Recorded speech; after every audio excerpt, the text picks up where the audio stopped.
he'll go to 3. Then I Lavamancer, put him to 2, or put him to 1, and then I can just play Vortex and win the game. I can play Chandra, win the game. Hellkite wins the game. Basically, how do I kill him next turn is the issue. He's putting a fate counter on Elspeth, I'm assuming, so when he does blow up the world, he doesn't kill Elspeth. Which is, the right play here. He has nothing else to do. 4 mana up, sure. Or he could just sack Elspeth to her ultimate, and then when he blows this up, only my stuff dies. Yeah, so my 3 things will die. His soldier will live. But I guess that really doesn't matter, because you have to sack this still. So yeah.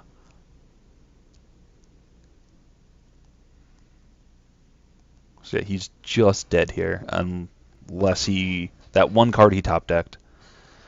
Oh, what could it be? Alright, so we did that.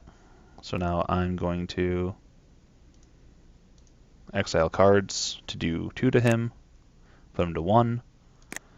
Everything dies. So apparently this cube has something that makes the order of things in a graveyard matter, which is interesting. It's, definitely interesting. So now it doesn't matter. So I'm going to bait out the counterspell here with Chandra, and then I'll just sack the mountains and kill him. Doesn't have it? Well, I'll do that. At least I'll kill his... Oh, cool. So nothing happened. Huzzah! We won our first match in the cube. Man, I love mono red. Playing aggressively is the way to go, I think. Hey, when you have results like I do, who can complain? Besides the people I'm playing against, and me when I'm running bad, which is most of the time. Hey, guess what? We won round 1, and I will see you guys in round 2. Thanks for watching.